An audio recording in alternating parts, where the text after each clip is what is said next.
अगर आप भी चाहते हैं हिट गाना भोजपुरी प्रेजेंट का ऑडियो वीडियो सबसे पहले आप तक पहुंचे तो हमारे चैनल को सब्सक्राइब करें और बेल आइकन दबाना ना भूलें।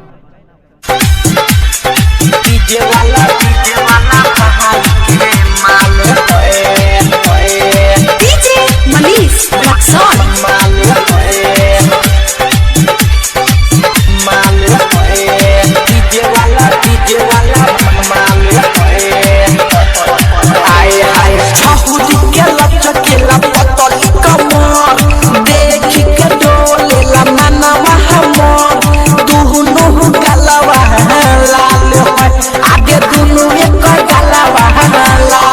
साउंड वाला के माल है आधे साउंड वाला के माल है आधे डीजे वाला भाई के माल है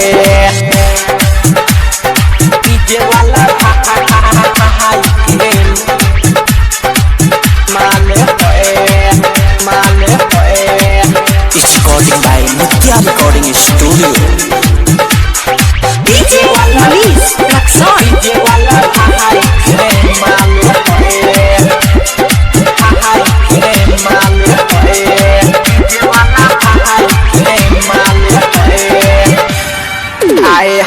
लहंगा के ऊपर उठावता गजबे के फीलिंग जगावता लहंगा के ऊपर उठावता गजबे के फीलिंग जगावता देखी के लोग भोला पागल हो रहेला रात भर जागल हो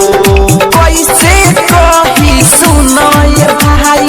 ढोरियो कभी खाल है आगे दो चकोरी खाल है आगे साउंड वाला के माल है आगे साउंड वाला के माल है आगे डीजे वाला भाई के माल है डीजे मनीष रक्सौल डीजे वाला भाई के माल है